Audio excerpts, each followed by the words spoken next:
Hi hello welcome to my channel. ఈరోజు నేను ఇంట్లో పూజా సామానంతా క్లీన్ చేసుకుంటున్నానండి. అసలే శ్రావణ మాసం వస్తుంది, బోనాలు ఇవన్నీ ఉన్నాయి కాబట్టి ఇంట్లో మన వాడని వస్తువులు కూడా ఉంటాయి కదా చాలా రోజుల నుంచి. అలాంటి వాటిని కూడా క్లీన్ చేయాలనుకున్నాను. అదేవిధంగా నేను 2-3 సార్లు పూజ చేసినవి కూడా పక్కకు పెట్టానన్నమాట. అవి కూడా ఈరోజు క్లీన్ చేసుకుంటాను. అన్నీ ఒకేసారి చేసుకుంటాను 2-3 రోజులకు ఒకసారి. ఇవాళ వాడేటివి వాడనివి అన్నీ చేసుకుందామనే ఉద్దేశం కొద్దీ వీడియో చేస్తున్నాను. చాలా ఈజీ అండి. నేను ఎలా చేసుకుంటానో అంటే ప్రతి ఇంట్లో చాలామంది ఇంట్లో బిజీగా ఉంటారు కదా, వాటి కొరకు ప్రత్యేకంగా పౌడర్లు టైం తీసుకొని చేసుకోకుండా ఇలా తక్కువ టైంలో ఎలా చేసుకుంటున్నానో నేను చూపిస్తున్నాను. చూసారు కదా, ఇక్కడ ఇవి ఇత్తడి పాత్రలండి. పూజ చేసి పక్కకు పెట్టాను. సో దీపాలన్నమాట. ఇవి కూడా మనం ఈజీగా క్లీన్ చేసుకోవచ్చు. శంకు చక్ర దీపం అండి, ఇది కూడా చాలా ఈజీగా క్లీన్ చేసుకోవచ్చు. సో ఏంటంటే మనం బయట దొరికే మార్కెట్ ప్రోడక్ట్స్ కాకుండా ఇంట్లో ఉన్న వాటితోటి చాలా నిమిషాలలో, సెకండ్లలో ఏ విధంగా చేసుకోవాలో చూపిస్తాను. ఇది బ్రాస్, కాపర్ కాదండి, ఇందులో ఐరన్ మిక్స్ అయింది. ఇది ఎంత తోమినా అలానే ఉంటుంది. సో మిగతా వాటిని నేను ఎలా క్లీన్ చేసుకుంటున్నానో చూపిస్తానండి. ఇది రాగి చెంబు, ఇది వాడి పక్కకు పెట్టాను. అన్ని మరకలుగా ఉంది. చూసారు కదా, ఈ వీడియోలో కనిపిస్తున్న దానితోటి నేను క్లీన్ చేస్తానండి. ఇక్కడ కొంచెం తీసుకున్నాను. ఇది ఏంటిదంటే చింతపండు గుజ్జు అండి. ఇంట్లో పులిహోర చేస్తారు కదా, పులిహోర చేసినప్పుడు నేను కొంచెం తీసి పక్కకు పెట్టుకుంటాను.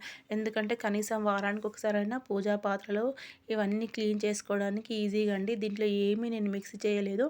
కావాలనుకుంటే కూడా మిగతా వాళ్ళు నిమ్మకాయ, నిమ్మప్పు ఇట్లా ఎలాంటి కొన్ని ఉంటాయి కదా, అలాంటివి వేసి చేసుకోవచ్చు అన్నమాట. నేను ఇక్కడ ఏమి చేయలేదండి, ఓన్లీ చింతపండు గుజ్జు. ఈ గుజ్జుని తీసుకున్నాను. చూసారు కదా, ఒక స్పూన్ వేసుకొని ఈ విధంగా మనము ఏ పాత్ర అయితే క్లీన్ చేసుకుంటున్నామో మనం దీనికి ఈ విధంగా అప్లై చేసుకోవాలి. ఇది చాలా ఈజీ అండి. చింతపండు గుజ్జు ఉంటే ఇంట్లో ఎవరైనా, పిల్లలైనా పెద్దవారైనా ఎవరైనా క్లీన్ చేయొచ్చు. చూసారు కదా, ఈ విధంగా రాస్తుంటూనే మనకు ఆ నల్లదనం అంతా చేతికి అంటుతుంది. ఇది మాత్రం పోదండి. హారతి కర్పూరం బిళ్ళలు ఖాళీ అలా అయిపోయిందన్నమాట. చూసారు కదా, చాలా ఈజీ, సెకండ్స్లలో తెల్లగా అవుతుంది. ఇది రాగి చెంబండి, మరకలైంది.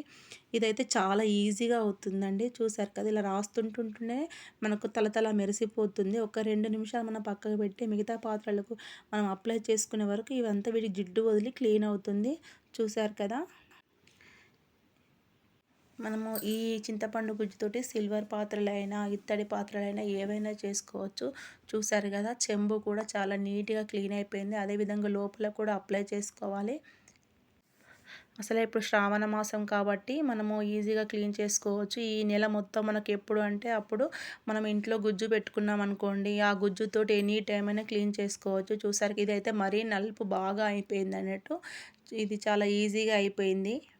ఇప్పుడు మార్కెట్లో దొరికే కొన్ని ప్రోడక్ట్స్ ఉంటాయి కదా, మనం వాటితో కడిగినా కానీ తొందరగా కలర్ చేంజ్ అవుతుంది. అదేవిధంగా మరకలు కూడా ఉంటాయి. అష్టలక్ష్మి చెంబండి చాలా తెల్లగా అయిపోయింది, తలతల మెరుస్తుంది. మిగతాయి కూడా నేను ఈ విధంగానే క్లీన్ చేసుకున్నాను.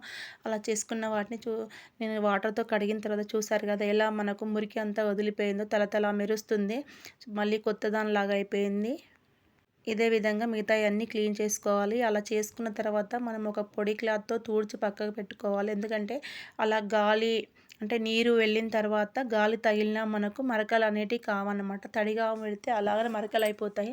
ఇక్కడ ఇత్తడి పాత్ర, దీపాలు అన్నీ చేసుకున్నానండి. ఈ విధంగా నేను ఒక హాఫ్ అన్ అవర్ కానీ ఎండలో కానీ మనం తడి లేకుండా తుడిచి పక్కకు పెట్టుకున్నాం అనుకోండి, అలా మనకు చాలా 15-20 రోజులైనా మరకలు కాకుండా ఉంటుంది. మళ్ళీ కూడా మనం పూజకు కొత్త వాటిలాగా వాడుకోవచ్చు. చూసారు కదా ఫ్రెండ్స్, నేనైతే ఇలా చేస్తాను. మీరు ఎలా చేస్తారో కామెంట్లో చెప్పండి.